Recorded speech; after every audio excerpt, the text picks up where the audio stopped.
Halo semuanya, Firman Saputra di sini. Dalam video ini kita akan mempelajari bagaimana refrigerant bekerja dalam sistem HV AC. Sekarang untuk menjadi insinyur HV AC hal itu sangat penting. Anda memahami cara kerja refrigerant, bagaimana ia mengubah fase dan bagaimana ia menggerakkan energi panas dan di sekitaran sistem. Teman-teman, saya ingin mengucapkan terima kasih kepada Danfoss, sponsor kami untuk episode hari ini. Danfoss adalah sumber informasi dan sumber daya yang Anda tuju, yang dapat membantu Anda melalui transisi industri pendingin, refrigerant alami dan ramah iklim. Mereka memiliki pemahaman yang mendalam tentang semua peraturan baru, dan efeknya, mereka siap untuk membagikan pengetahuan mereka, solusi untuk Anda. Mereka juga membuat alat yang berguna seperti retrofit refrigerant mereka dan alat GPWR aplikasi close selector tersedia secara gratis di situs web mereka. Anda dapat mengunjungi sekarang dengan mengunjungi refrigerantdashboard.com. Baiklah, langsung saja ke video. Sekarang tidak masalah apa jenis sistemnya. Anda melihat jauh-jauh dari lemari es di rumahmu.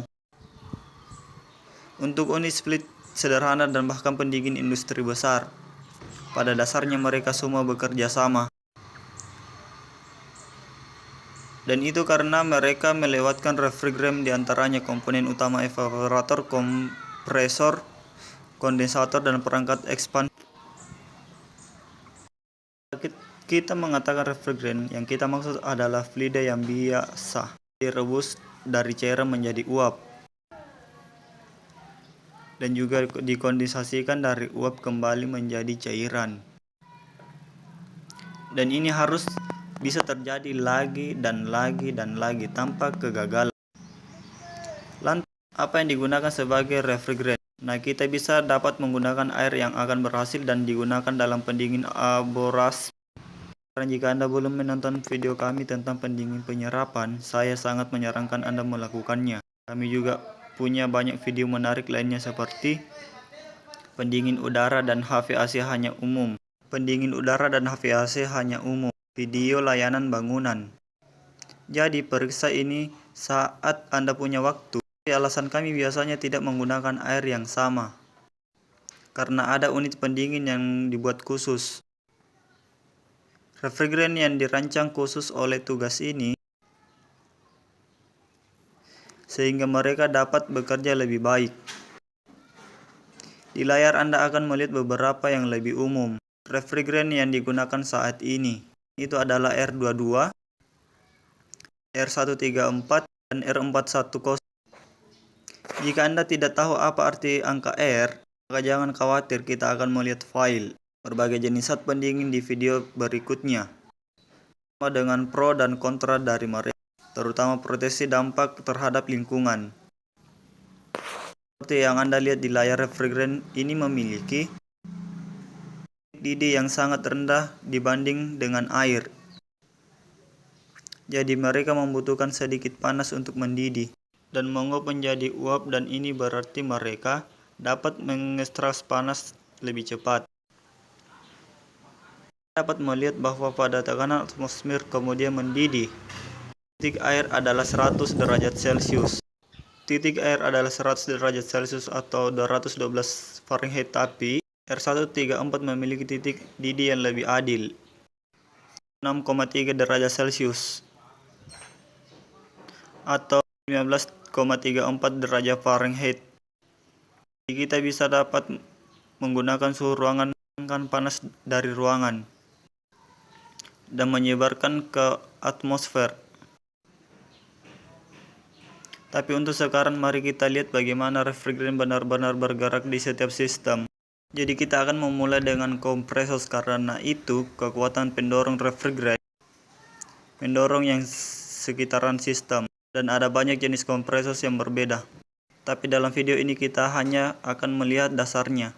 Tipe-tipe piston buat saja dengan sangat jelas, mudah untuk memahami cara kerjanya. Jadi refrigerant masuk ke kompresor sebagai uap jenuh dan suhu rendah dan tekanan rendah. Kompresor menarik masuk ke refrigeran dan dengan cepat mengompresornya. Ini memaksa molekul bersama. Jadi jumlah molekul yang sama masuk ke ruang yang lebih kecil. Ini meningkatkan laju tumbuhnya molekul. Karena mereka semua terus-menerus terpental saat mereka bertabrak, kinetik menjadi panas. Pada saat yang sama semua energi yang dimasukkan oleh kompresor diubah menjadi energi internal. Di dalam refrigeran, ini menghasilkan refrigeran, peningkatan energi internal, entalpi, suhu, dan tekanan.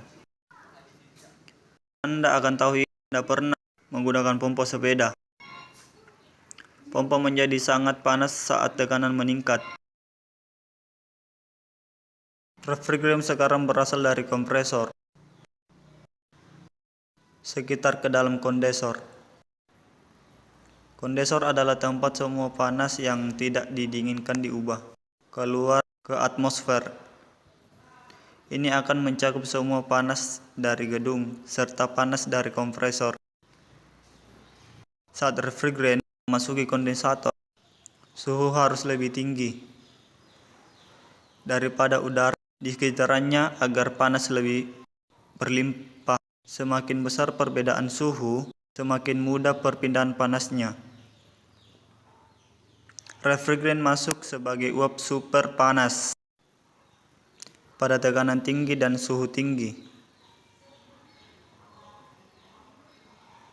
Itu melewati tabung kondensator. Kipas akan meniupkan udara ke seluruh kondensator untuk menghilangkan panas, meniup sesedok sup panas untuk mendinginkannya.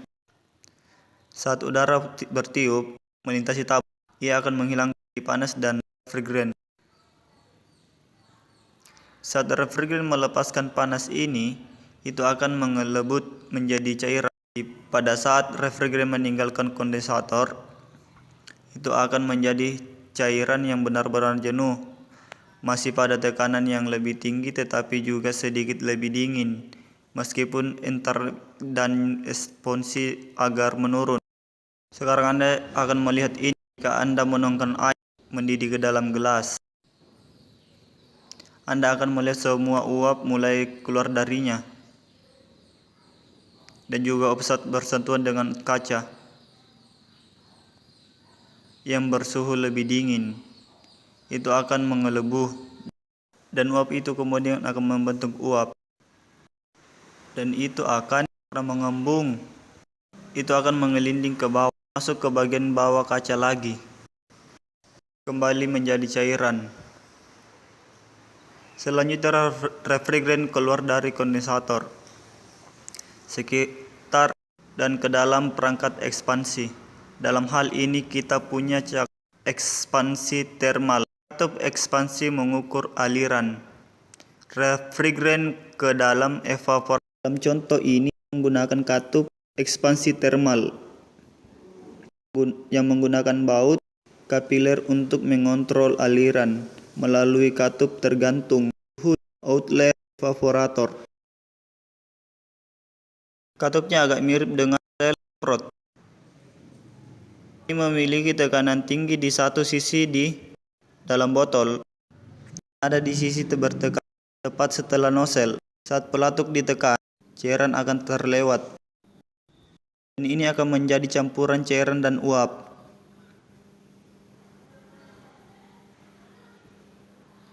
Di saat pendingin melewati katup ekspansi, ia akan melakukan ini, akan berkembang karena pipa setelah itu masuk ke evaporator, berada pada tekanan yang lebih rendah sehingga dapat berkembang untuk mengisi ini. Saat pengembang, ia akan mengurangi tekanan dan suhu. Sama seperti Anda jika Anda memegang kaleng deodoran atau kaleng cat semprot dan Anda menekan nozzle, akan merasakan yang menjadi lebih dingin dan dingin wadah. Tekanan akan berkurang saat Anda melakukannya. Jadi refrigeran akan meninggalkan katup ekspansi pada tekanan dan suhu rendah, dan itu akan langsung menuju evaporator. Evaporator menerima refrigeran dan kipas meniup udara hangat ke seluruh gulungan. Suhu udara harus lebih tinggi dari suhu refrigeran dingin, dan ini memungkinkan menyerap lebih banyak energi dan mendidihkan refrigeran menjadi uap. Mirip seperti memanaskan panas akan menyebabkan air menguap menjadi uap-uap, dan uap akan membawa panas. Anda akan meletakkan tangan Anda di atas uap wajan, maka Anda akan merasakan sangat panas. Jadi, tolong jangan lakukan itu di rumah. Refrigeran memiliki titik dingin yang sangat rendah, jadi suhu ruangan sudah cukup untuk merebusnya menjadi uap. Refrigeran pergi sebagai uap jenuh pada tekanan dan suhu rendah. Suhu hanya sedikit berubah, yang membingungkan banyak orang. Alasannya tidak bertambah karena sedang mengalami perubahan fase dari cairan menjadi uap.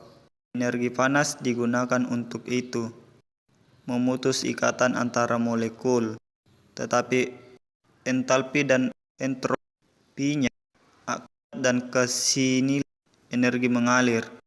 Suhu fluida hanya akan berubah tidak lagi mengalami perubahan fase. Baiklah teman-teman, itu saja untuk video ini. Terima kasih sudah menonton. Saya harap Anda menikmatinya dan itu membantu Anda. Sebelum kita pergi, saya ingin mengucapkan satu kali lagi terima kasih kepada Danfoss yang mensponsori video ini. Mengingatkan Anda untuk memeriksa gratis mereka refrigeran tersedia refrigeran danfoss.com.